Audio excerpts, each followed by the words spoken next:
You're in the loop. We're here to discuss the ups, downs, and sideways of the sport of figure skating and maybe give you +5 GOE along the way.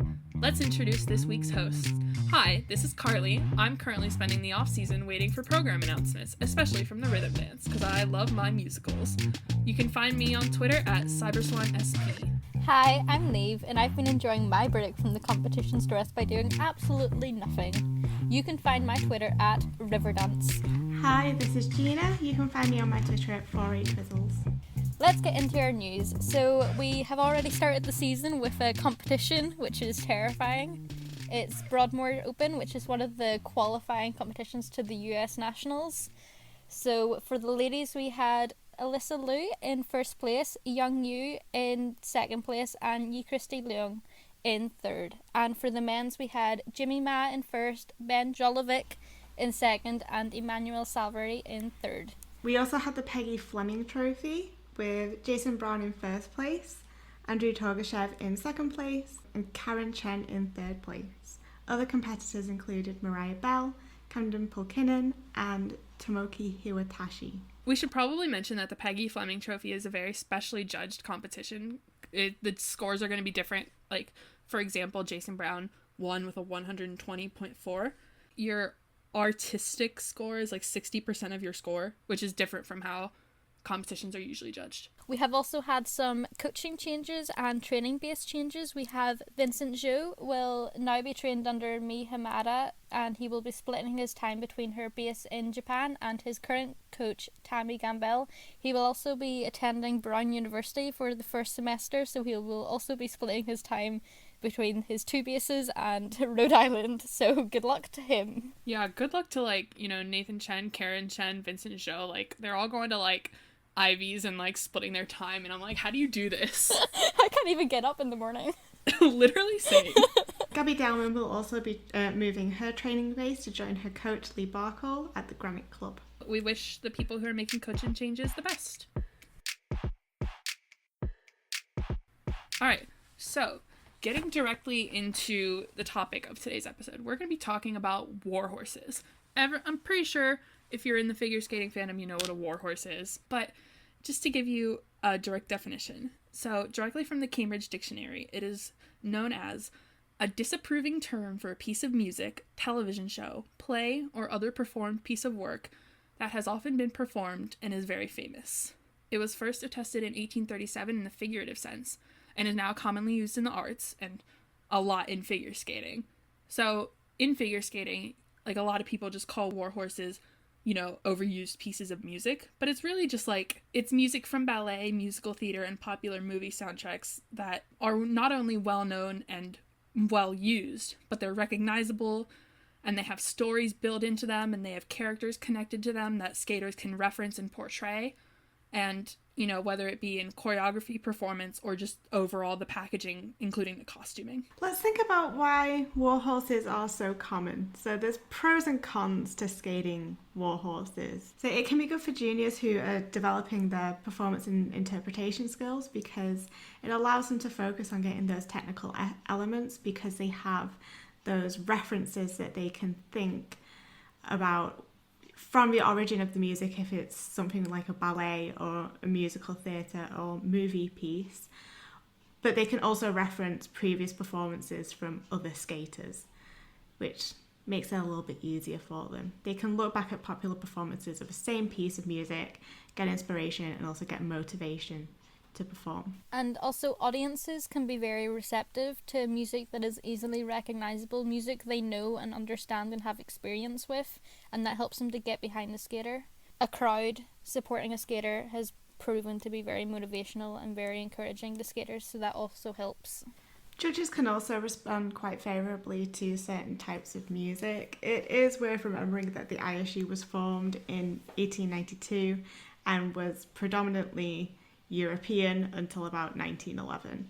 So many of the conventions of the sport are rooted in that Eurocentric perspective. Judges might also like warhorses simply because it's easy to recognise what is a good or bad presentation of the music. If it's something that they've never heard before and it's the first time someone's skating to it, it could be an awful representation of that music and they don't know, because they don't know what it's from and what it's referencing.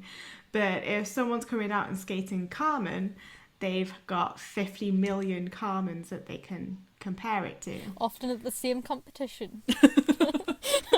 Which brings us on to the cons. When we talk about the specific Warhorses, we'll talk about, like, you know, the certain, like, presentations or portrayals that come with each of them, what you can usually expect from each certain Warhorse, because let's face it, they've kind of become repetitive a little bit. Yeah, which is a con of skating to a Warhorse. You know what to expect, so if someone isn't delivering your expectations very well, audiences and judges, that favour towards a Warhorse can turn around into very harsh critique instead if the choreography or the interpretation is weak.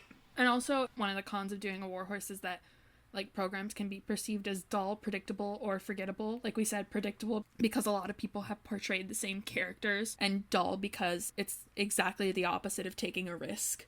And then forgettable because there's exactly, like we mentioned, 50 million Carmens, because there's so many of them that it's really easy for your program to not stand out. Plus, if you're doing a piece of music that other people have done, there may be pressure to do something special with it, especially because, you know, maybe because with a lot of Warhorses, something was done special with it a long time ago. An example of this would be that male skaters doing programs to La Strada, such as Boyoung Jin, are often compared to Daisuke Takahashi's La Strada. And also, Warhorses, it can be more pronounced in certain disciplines, such as ice dance for the rhythm and compulsory dance sections, where audience members may end up wanting to rip their ears off if they hear the same Piazzolla section for the 18th time. Another example of this was the Despacitos we had during the Olympics. Oh, God. I was watching the ice dance short dance, I think, with my sister, and my sister loves Despacito, so every time Despacito came on, she got super hype, and I was like, oh my god, not Despacito again. Oh no, my mum thought like they had to do Despacito. She thought Despacito was the compulsory song. You're all doing Despacito. Carmen who? I only know Despacito, the true Warhorse. So moving on from the pros and cons and, you know, the definition of a Warhorse, we're going to be talking about, you know, the history of the Warhorses, and, you know, what's going to include things like what you can expect from them, and, you know, who to look to for iconic performances of them. So it is only in modern figure skating that lyrics and spoken word have been permitted. In the past, music was completely restricted to instrumentals, with vocals permitted provided they contained no actual lyrics or recognizable words. It was with the 1997 to 98 season where lyrics and words were allowed for music used in ice dance programs, with the previous rules still applied to singles and pair skaters, although violations were not always heavily penalized, i.e., Florin Amodio's free skate at the 2011 Worlds, which used lyrics but was not given a deduction due to a lack of votes from the judges. I like to believe that it was Florin Amodio's iconic skate that allowed lyrics to be allowed. You know what? I agree. Then, in 2012, as an attempt to appeal to younger audiences, as, you know, the ISU wants to appear hip and cool, and to make figure skating more modern, the ISU voted to allow all skaters to use music with words, with the new rule in action following the 2013-14 Olympic season. So we really need to maybe think about who popularized certain Warhorses. Let's start with the obvious one, Carmen. Carmen. Oh, Carmen. Carmen. So Carmen is one of those musical pieces where it is impossible to pin down who was the first and who really popularized using the music. The earliest that we could find was evidence in 1983-1984, which was Blumberg and Siebert. But it was probably performed before that. I'm sure it was. Yeah. People just, like, didn't keep records of figure skating music back then, in the olden times. Yeah, I mean, it is difficult with the older examples of figure skating because a lot of the records just aren't there, and a lot of the music wasn't recorded in the same way.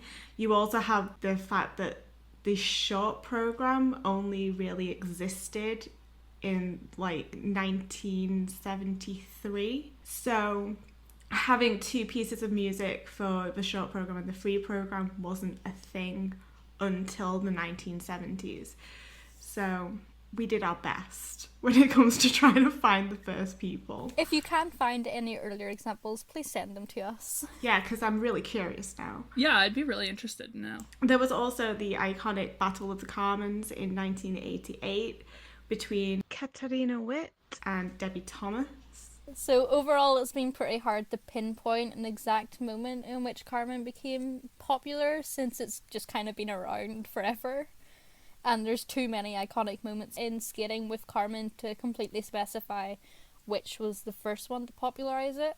So some of the musical tropes for Carmen is using just one section of the music. Yeah, you'll hear a lot of habanera as the main piece in a Carmen program. What I liked about Mijail Collada's Carmen is that it didn't use habanera a lot. He used the better music. So moving on to like our second Warhorse that we're going to talk about, Swan Lake. Swan Lake is another piece of music that has been used for too long, to specify that like who really did it first or who popularized it. We do have lots of iconic performances of Swan Lake. Elena Bereshnaya and Anton Siharulidze. With Swan Lake, they won silver at the 1998 Olympics, and they were world champions. And then at the most recent Olympics, 2018, in the ladies event, we had 2 Swan Lakes on the podium. We had Caitlin Osman's Swan Lake and Alina Zakitova's Black Swan. And then Shizuka Arakawa in Worlds 2004, she had Swan Lake as one of her programs, and she went on to redo Swan Lake as a free program in 2012. And then Yuzuru Hanyu, he used Swan Lake White Legend as a short and later on as an exhibition at Sochi, which Niamh really likes. I will claim is his most iconic program. Really? Yes. And then Mao Asada has done Swan Lake. I really like her Swan Lake. Oksana Bayol won the 1994 Olympics with this as one of her programs. And then this isn't super iconic, but I watched Rudy Galindo's Swan Lake for the first time yesterday, and it's super good. Rudy Galindo is always iconic. That's true. But he won the 1996 U.S. Nationals with it, and it was like his first time podiuming even in like 8 years, and it was just so amazing to watch. I loved it. Some choreographic tropes of Swan Lake are, the swan arms. I think these are really well pronounced in Yuzuru Hanyu's Swan Lake. He also has a good dramatic gut stab. Oh yeah, Yuzuru loves a good dramatic gut stab. he does. Another Warhorse that we just really can't pin down because it's been around for too long, and there are multiple renditions of this music, is Romeo and Juliet. Because honestly, who has not done a Romeo and Juliet program? It's worth mentioning that when we say Romeo and Juliet, there's like different sources of music to do Romeo and Juliet to. There's the 1968 film, there's the ballet by Sergei Prokofiev, and then there's the 1996 film featuring Leonardo DiCaprio. A lot of different really memorable programs for Romeo and Juliet for the different sources of music as well. Again, we do have Yuzuru Hanyu with his 2 programs. His first one portraying Romeo, which got him his first world's medal, where he won bronze, and his second one, where he was more Juliet. Other well-known, memorable performances of Romeo and Juliet would be Sacha Cohen's programs. Even though she didn't perform it clean at the 2006 Olympics, it is still a really highly regarded program because of her wonderful portrayal of the character. Another mention for an iconic program in Romeo and Juliet is Marina Anisina and Gwenda Pizarat. Their 1998 free dance, which gets a shout out not for being the best necessarily, but it has so many choreographic tropes. It's got the dramatic stabby motions, it's got a clinging Juliet, and it's got a sudden death at the end. And of course, just a shout out to them because having a woman lifting a man is great. They did it twice as well. As we discussed, the choreographic tropes, they usually differ by whether it's a man or a woman doing it. In a woman, they're the Juliet and they're like the sudden death, and the man, they're like stabbing myself, If it's an ice dance or a pairs program, you've got the sudden death at the end, a la Hubble and Donahue. I would imagine as well that, like, was it in the 80s when there was just a rash at, like, they had to ban lying down on the ice because everyone was dying at the end of the program. Really? I remember watching a documentary and just finding it hilarious that there was just so many people just falling down on the floor, sometimes dying twice at the end of their programs, that the ISU had to bring in the rule about having to have some weight on at least one blade. I have Torval and Danes. I know they had to start on the ice because they didn't want a Caballero to fit the program requirements. So that's why they start lying down on the ice. Moving on to our next Warhorse, we're going to be talking about Four Seasons. You know, you may know Four Seasons. You probably do. You know, Vivaldi. But it's also a Warhorse. An iconic one. You know, one of my favorites. It's like half Four Seasons. But Alexei Yagonin's 2002 Olympic short program. It's technically to Winter by the group Bond. But it's like part of their cover of the Four Seasons. Some more recent Four Seasons performances that might ring a bell in current figure skating fans is Shoma Uno's short program to Winter, and then Patrick Chan's Sochi free skate is definitely one of the more iconic ones. And if you thought you were going to have me on this episode and we weren't going to mention Riverdance, you're sadly mistaken.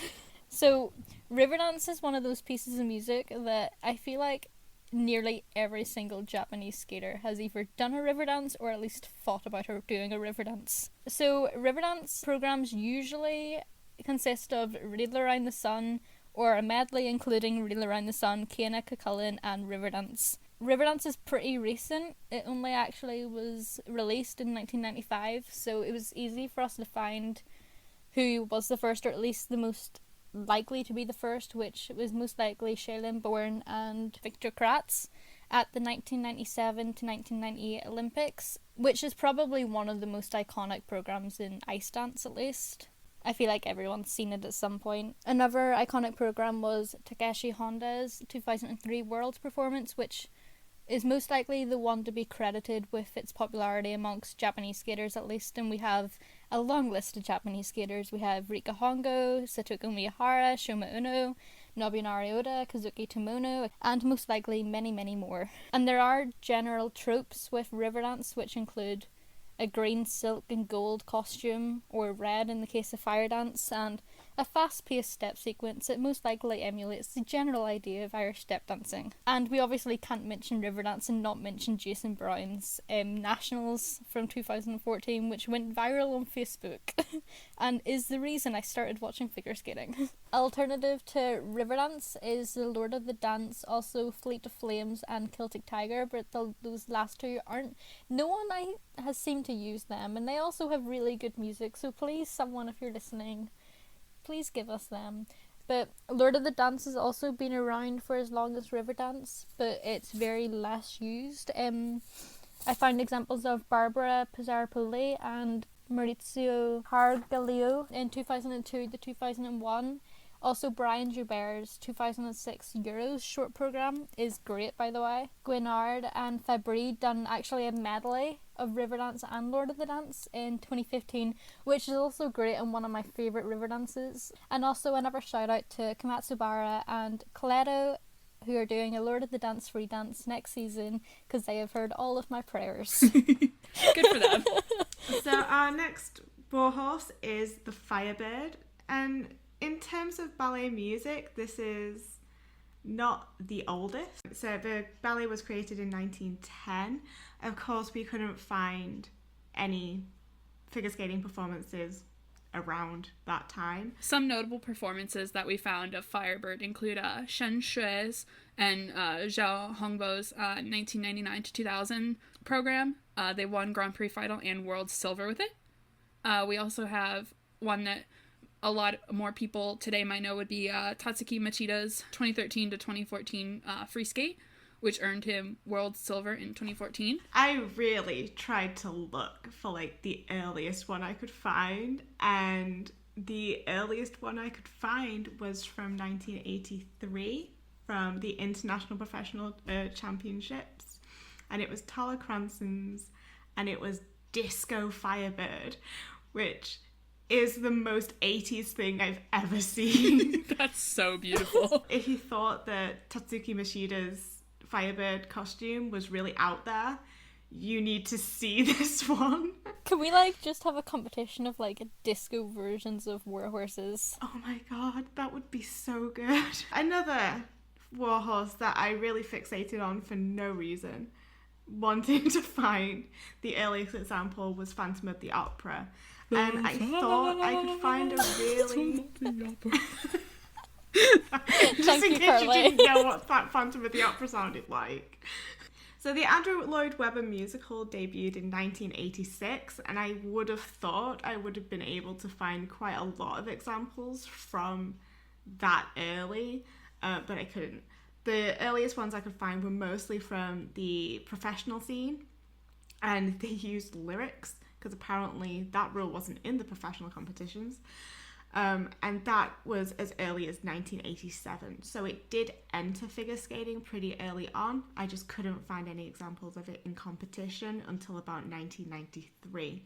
But there were, one of the people who did skate to it was Brian Boitano. And I think he may have used it as an exhibition, and that was in 1996.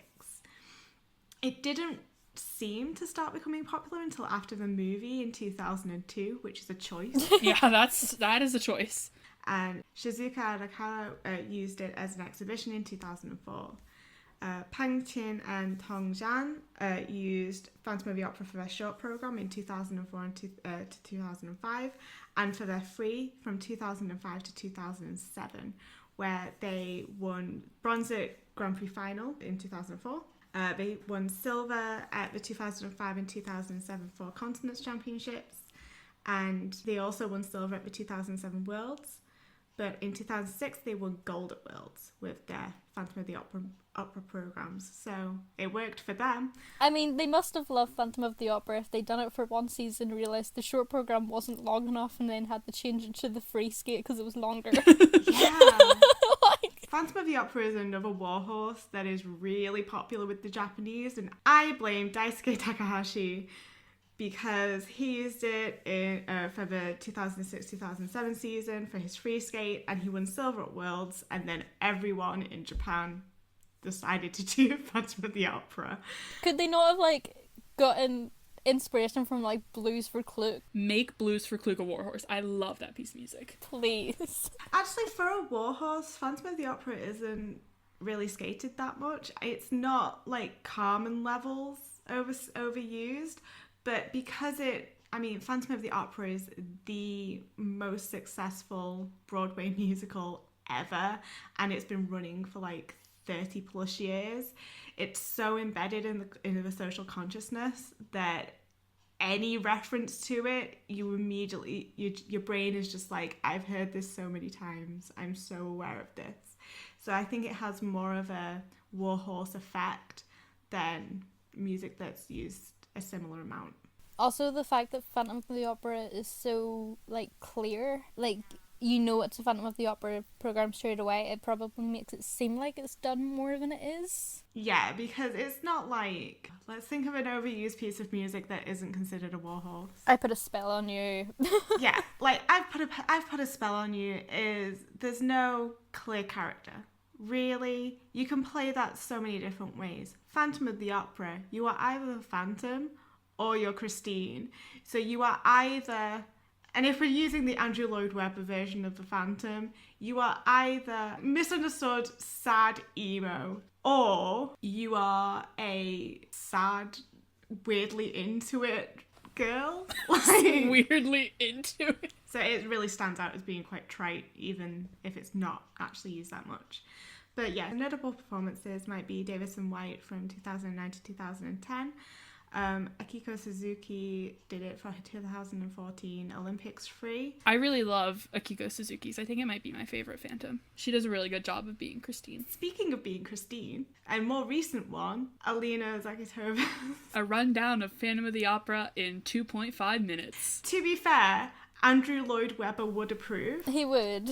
Because it's just all the loudest moments of the musical. I mean, if you're going to do a Phantom of the Opera in 2 minutes, use the iconic moments. Choreographic tropes for Phantom of the Opera, a hand mask, just hand in front of the face, and it's always just covering one side and not just like the full face, because even though the full face mask is canon, in the books and everything that came before the musical, and is on the posters for the musical.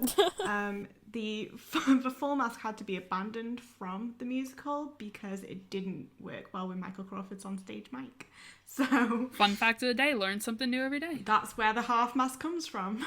Another trope would be the costuming. I mean, everyone knows the colour palette for Phantom of the Opera. What's black, white, and red all over? Phantom of the Opera costumes. So moving on to our next warhorse, we have Turandot, which I, until recently, thought was pronounced Turandot. So really, a Turandot program is mostly just Nessun Dorma. So we have a lot of iconic performances of Turandot. What you may think of is Shizuka Arakawa, who has been mentioned quite a lot, to be honest. She won the 2006 Olympics and the 2004 World Championships with this as her free skate. Shen Shui and Zhao Hongbo won 2 consecutive World Championships, 2002 and 2003, with this as their free skate, where they displayed excellent musicality and performance of elements, and it's just one of those programs that stands the test of time. It is one of the only performances that consistently makes me cry. Yeah, when I watch it, I get goosebumps. Sui Wenjing and Han Song, their Olympic free was to Turandot, kind of in a throwback to their coaches, Shen and Zhao, and then Shoma Uno, his Olympics free program, which got him the silver medal. So yeah, Turandot has a lot of iconic programs, and honestly, they're all pretty great. Turandot is pretty old, so it's probably been around for a while. We unfortunately couldn't find any sources that provided us with the first performance of Turandot. We found some, obviously, from the early 2000s, but we couldn't really find any from before the 21st century. You know what? It's not that old. Puccini's version, is 1926. I expected older. And then also a warhorse, Malagueña. A lot of smaller fed skaters have skated to Malagueña, but the 2 notable performances are Sasha Cohen. She skated to this as her 2003 to 2004 short program, and it was great. It was amazing. It bops, it slaps, pops off, all of the above. But I also her costume for it is really recognizable, the bright yellow. And then, of course, our Spaniard, Javier Fernandez, love him. He did Malagueña, and it was also amazing. Yeah, the amount of work and effort that he put into just getting the choreography really spot on. The iconic chest slap. Going to the Spanish ballet and having the input of actual flamenco dancers. It's just amazing. The hard work really showed off, you know? So our next warhorse is Scheherazade, and you want to know how I know how to pronounce that? Niamh hasn't heard this yet. Niamh, you want to know how I know how to pronounce Scheherazade? Please. You know Aladdin, right? Yes. So the song Friend Like Me, the best song of the movie. The best song of all Disney movies. That's correct. True. Well, the song starts, he goes, Alibaba had them 40 thieves, Scheherazade had 1,000 tales. And that's how I know how to pronounce it. Thank you, the Disney company. Thank you, Robin Williams. So, Scheherazade. Iconic performances. You may know Yana Kim's free skate in 2008 to 2009. She won her first world championships with it, and it was great. Also, you may know it from Meryl Davis and Charlie White. They won the 2014 Olympics with it as their free dance. Michelle Kwan won medals at the 2002 World Championships and the 2002 Olympics with it as her free skate. So there's many iconic performances of it. They're all really good. I know lots of people who love Davis and White's free dance to it. And this is a genuinely beautiful piece of music as well. Yeah, I love it. It's always one of those pieces of music, I know I like it, but I just can't remember it. That's valid. True. But when you hear it, you're like, oh yeah, this is good. Yeah, it's I know I like it. I know it's a beautiful piece of music. I just have no recollection of how it goes. Speaking of warhorses that we kind of like, but then forget about when they're not playing directly into our ears, that's me with Les Miserables. Les Miserables is the 1980s musical based on the book. Common music from Les Mis is Empty Chairs, Empty Tables, Bring Him Home, I Dreamed a Dream, and the clearly best clip of music possible ever, Can You Hear the People Sing? So Michelle Kwan's 1998 Olympic free skate to On My Own is one of the iconic Les Mis programs, probably the earliest one that I could find. Yuna Kim also did Les Mis for her 2013 free skate, which is one of her iconic skates as well. When you watch it, it's just so beautifully performed. you just get completely wrapped up in it. It's so well put together. Yeah, I mean, I've never watched Limits, and even I'm invested in that program. So Another program that, although it's not overly iconic when you compare it to the likes of Yana Kim, is Daisuke Murakami's Bring Him Home, which is probably just because I swear he done it for the majority of his career. I feel that. I've watched it so many times, it's just kind of been ingrained in my memory. when it works, it works. And it did work. It was a beautiful program. So, moving on to Warhorses that are well known and done but are questionable as their status as a warhorse. We have the 1993 film soundtrack as Schindler's List, which is most commonly known for Yulia Lipnitskaya's 2014 Sochi Olympics, which I feel like was just kind of known around the world, not even just figure skating fans. The girl in the red dress is something that everyone knows of from the Olympics. Also was 2000 Irina Slutskaya. Another program that, if you haven't seen it, Joshua Faris. If you can somehow manage to find a working YouTube video in the ISU Purge, please do try to find it. It's a wonderful program. Yeah, I mean, it's one of the... Schindler's List is one of those where it's not used a lot, and it's kind of questionable as a warhorse. But it's a piece of music that's quite uncomfortable to use in a program, and it's so ubiquitous to one skater that you get that kind of audience response of, oh, there's an instant image in my head when I hear this music in relation to figure skating. That's all I'm thinking about. And I'm going to think of that the whole way through this program that you're skating. Like, any lady that does Schindler's List will constantly be compared to Yulia, and any man that does it will constantly be compared to Joshua Faris. So, of course, there are a lot more pieces of music that are considered warhorses, but we can't go through every single one. Yeah. But someone who really, really tried to was our queen of warhorses, Sasha Cohen. I think every single senior program she had was a warhorse. She had Carmen, Malagueña, Swan Lake. She had the Nutcracker Pas de Deux. She had Romeo and Juliet. She had Moonlight Sonata. She had Dark Eyes. She had a lot of warhorses. And, like, she did them well. Yeah, and I think that's a challenge with the warhorse is if you're going to do them, you have to do them really, really well to stand out. With her kind of portfolio of program music, she very easily could have been a very forgettable skater, lost in a sea of people doing very similar programs. But because she really went that extra step and really pushed herself with this music, she stood out as being a very beloved skater to a lot of people because she managed to use that music to get the positive audience response of, hey, I know this. I know what to expect from this. I can get behind this. But still managed to not make it dull. Another similar skater is Michelle Kwan, who has done Prelude in C minor, Bolero, which actually her Bolero was choreographed by Christopher Dean. Tosca, East of Eden. She done the Red Violin, she done Carmen, Piano Concerto. Yeah, I mean, if you've got the skills to pull it off, do all the warhorses that you want. Yeah. True. It makes picking music so much easier. Other notable examples of really iconic programs that were to warhorses would of course be Torval and Dean's Bolero and also John Corrie's Don Quixote. Not just career-defining programs, but also definitive of their eras, particularly for British skating. Even people who don't know anything about figure skating in England, which is basically everyone, know Torval and Dean and their Bolero. I was just about to say, Bolero wasn't just a moment in British skating, it was a moment in British history. Okay, so moving on from just talking about examples of warhorses that you may see, you may be thinking, oh, isn't this a warhorse or isn't this a warhorse? Well, there's a difference between a warhorse, such as Phantom of the Opera, and an overdone piece of music. Our example was I Put a Spell on You. And we kind of considered, what makes a warhorse, other than just being overused. And we kind of considered it has to do with how the music is embedded in social consciousness. How people perceive it. Does it have that standout character? Does it have that standout portrayal, or can you just use it over any sort of choreography?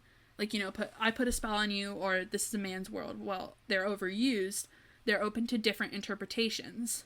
Whereas music that considered is warhorse fodder has many more limited portrayals. And more music that is on the rise to being a warhorse, I guess. At least in figure skating terms, is Moulin Rouge, La La Land, The Greatest Showman, Ave Maria especially. I would consider Moulin Rouge as becoming a warhorse because a lot of people portray that character of Satine. I almost think that another characteristic of a warhorse is kind of being sick of hearing it. That's true. Because we did say at the beginning of the episode, warhorse is a kind of negative term. It's not a compliment, and it's not necessarily a neutral term either. It is kind of derogatory towards the music of being so overused, so overdone, that it creates a bit of a negative response. To which I say Moulin Rouge is very much there for me. I love Moulin Rouge. Can't relate. I can name 2 Moulin Rouges that I actually enjoy. I can name all of them. And that's it. So, do you want to hear about our favorite and least favorite warhorses? Well, you're gonna. Whether you like it or not. Isn't that why we're here? So, as Niamh will probably back up, as a British person, getting drunk and pretending I can Irish dance is one of my favourite pastimes.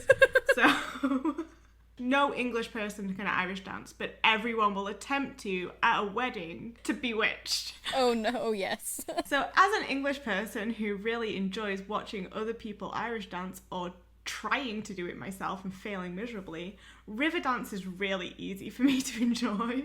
And even though I have never seen Les Mis, I do really like Can You Hear the People Sing? Because you just want to sing along with it. You do want to sing along. You do. It's so great. Every time I hear it in a program, I am suddenly an angry man in France. I am suddenly Eddie Redmayne. I'm suddenly an angry man in France. A piece of classical music that I wouldn't mind seeing used more is probably Danse Macabre. I love Danse Macabre. And Don Quixote is probably my favourite of the ballet warhorses, but only because people don't use Giselle enough. Otherwise, Giselle would be my favourite. I hate Carmen. That's a valid opinion. That's fair. And I don't know if Chicago counts as a warhorse yet. I feel like it's close to it. It's definitely an overused one. In my heart, every Chicago program is a warhorse, and it's terrible, but especially Roxy. That hurts me, Gina. That hurts me. I'm really sorry, but I just hate it. It makes me cringe. I have to mute every single one. I can handle Cell Block Tango. I can pop off the Cell Block Tango. But Roxy's just... no, please. Okay, Niamh, go. Favorite warhorse. Well, as someone who literally grew up watching to, listening to, and literally performing to Riverdance and the like music, that's probably definitely my favourite warhorse, as you can probably tell by my Twitter @. Another one that's not a warhorse, but is probably close to it, Moulin Rouge, is one of my favourite pieces of music. Also, if I ever have to see another Phantom of the Opera programme, I will quit figure skating as a whole. Yeah, I can't relate. Phantom is my jam. I was raised listening to it because my mom and my sister both really like it. I've seen the musical like twice. I don't really like actively rewatch Phantom of the Opera programs, but I enjoy them. I'm not like a super huge fan of most warhorses, so like I don't super love Phantom of the Opera programs, but it's if I had to pick a favorite, it'd be Phantom of the Opera. I also agree with Niamh that I really like Moulin Rouge as an overused piece of music. All the music is so dramatic and honestly pretty good. As for a least favorite warhorse, I don't really have a least favorite because I don't really like hate any of them, but the one that the music I just don't enjoy the most would be Romeo and Juliet. I just none of the musics have really connected with me except for honestly not even because I'm biased, but Junhwan Cha's, just because it's fun. Yeah. I feel like the Romeo and Juliet music is objectively really pretty music. It is. Kissing You is really pretty. Oh my god, I just remembered that Notre Dame de Paris exists. Can I add that as one of my favourite warhorses? Because that's genuinely pretty music. It is very nice music. So yeah, we're going to dabble a little bit into warhorses and gender performance. We did a whole episode on gender. It's a great episode. Gina, weren't you on it? I was, yeah. So most older warhorses tend to use either traditional or rigid displays of masculinity or femininity in their common usages. So for an example of this in ladies, Carmen is nearly always depicted as flirtatious or sensual, the object of the viewer's gaze. Swan Lake is usually very delicate, while contrasting Black Swan is cheeky or tempting. Portrayals of Juliet are usually reserved or pining or dying, and then with women skating to Phantom, it's usually to portray Christine, as we mentioned. Yeah, I mean, for the ladies, it's pretty narrow, even if you're not using a warhorse. The ladies are going to be Madame Butterfly or whatever, and that's fine. There's a place for it, but with the warhorses, it does get pretty limiting. And again, we do have to remember that a lot of the conventions for figure skating were set out a very long time ago and are very Eurocentric. And a lot of those conventions are not just Eurocentric, but they're also very deeply rooted in misogyny. So women have to be a certain way, men have to be a certain way. For the men in Carmen, they're usually depicted as strong. I mean, we did say that Mikhail Kolyada picked the right character to be in his Carmen program, but he was the matador. He was the cool guy that strolls into the bar and Carmen falls in love with him, and he's the strong guy, and that's usually who the men are going to be in a Carmen program. He's the object of desire, but he's active in that. In Phantom of the Opera, they're always the Phantom, and they're never like the weirdo behind the mirror Phantom. They're the emo sexy boy. Yeah, they're the Andrew Lloyd Webber misunderstood sex god. What I'm annoyed with is that, like, they're never Raoul. I love Raoul. Yeah, where's the Raoul's? No, apparently Raoul's boring. And then if you're using a warhorse in pairs or ice dance, it's almost exclusively following a heterosexual storyline. Romeo and Juliet. Think of an example, Hubble and Donahue. He's Romeo, she's Juliet, she dies at the end. Swan Lake, Phantom of the Opera, they all have these common themes that they do match the source material, but, like, heterosexuality is overdone. Yeah, we're bored of it. Can we move on, please? This is why I actually kind of liked that Russian team this year who had the really weird program where they were, like, sword fighting. Zabiako and Enber? Yes, I really liked theirs because they weren't sexualized at all. They were just sword fighting. They were just having fun. Who needs sexualization when you have swords? Right. And they were equals. She wasn't a damsel. He wasn't rescuing her. She was stabbing him. And for me, that's more of what I want to see. Opera all have these kind of common themes, and like ballet all have these common themes. Even pairs programs set to Riverdance follow a similar structure in the way that the skaters interpret the music. So traditional and narrow definitions of masculinity and femininity in Warhorse performances could be used as an argument why many fans perceive Warhorses to be safe choices in relation to judges liking the programs more. Due to age groups in figure skating, judges tend to fall into, well, judges are old. Make a long story short, judges are old. Judges tend to be on the older side, and they really enjoy the more traditional performances and enjoy traditional depictions of gender and sexuality that might align more with what they believe is proper. Whereas younger audience members would like to see a shift away from that because it's boring. There are some subversions of the typical warhorse. We talked about Disco Firebird, the original. See, I thought the original, subversion of the warhorse would be Cyber Swan, which is, my brand. But there's things like Disco Firebird, legendary. Cyber Swan, also legendary. Yuzuru Hanyu's second Romeo and Juliet 2.0, because of him portraying Juliet, which was very different for, a man doing Romeo and Juliet music. Especially considering that at the time he was quite heavily criticized for quote-unquote skating like a girl because he can do a Bielman. Tatsuki Machida has done lots of subversions on Warhorses, his 8-minute Bolero, which is amazing. Please just go and watch Tatsuki's post-retirement exhibition programs. He just does very, outlandish interpretations of lots of Warhorses and overused pieces of music, such as Ave Maria. I did kind of hope that when the ISU said that men can wear tights now, that maybe Tatsuki Machida would be tempted to return to competition for at least one season, but sadly no. Alas. Our shout out of the week, we have a couple of shout outs of the week. We'd like to shout out to Jason Brown's score of 120 at the Peggy Fleming Trophy, because that's the type of scores he deserves. That's what he should be getting in PCS. I can't believe Peggy Fleming is now a Challenger Series and Jason Brown holds the world record. And then we also want to shout out to our Warhorse queens, Sasha Cohen and Michelle Kwan, for sponsoring this episode.